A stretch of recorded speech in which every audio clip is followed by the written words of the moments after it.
I was in a small town, so it was kind of like one record store.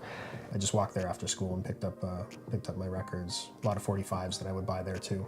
At that time, when you're, I don't know, maybe grade 7, grade 8, music is really, really important, and it's like one of the most important things for me at the time. So yeah, very excited by new releases. I'm Jeff Locke, and this is my first NAD.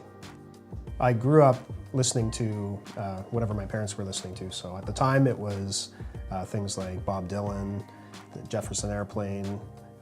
We listened to a lot of like Rolling Stones. Even my grandparents were big music fans. They had a really nice hi-fi at home as well. Theirs was generally the Glenn Miller kind of big band era of music, but they loved music. My grandma loved dancing, so there was always music on at their house too.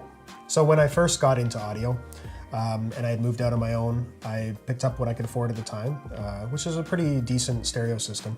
But unfortunately, about a year after being there, my place was robbed and didn't have the money to replace it at the time. So I had to go out to like thrift shops, and I found a pretty bad amplifier. I grabbed some speakers that I purchased out of the back of a van, so not a terribly legitimate purchase, but it was cheap. It was maybe $120.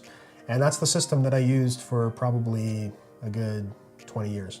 I upgraded briefly when I found on Garbage Day, some of my neighbors had put out some pretty nice bookshelf speakers at the time.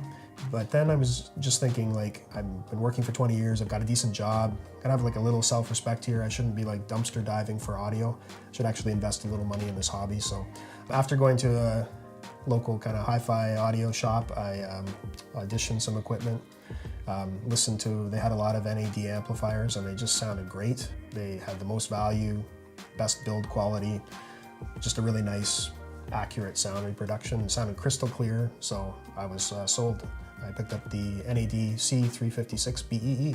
It's high-end audio, but for good value. Like when I was comparing it with other things in and around that price point, it just seemed to make the most sense. I think it's simple, clean, and sturdy. Like it weighs a lot. I feel like it's going to be around for many years.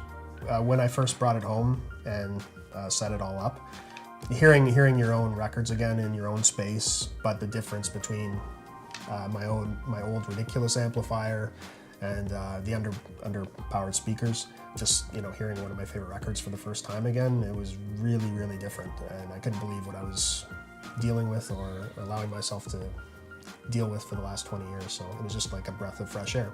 Music is, I mean, it's kind of cheesy, but it is the soundtrack of your life, and it's you remember traveling that you've done, friends that you've had, concerts you've gone to, memories from school. You kind of attach it to music, and I think that's pretty special. So if I was to give advice for someone looking to get into audio or music, spend some time with it.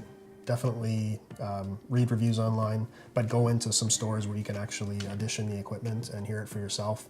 Spend a little bit of money on it. It's well worth it for the kind of joy that music can bring you, and definitely does for me on a weekly basis.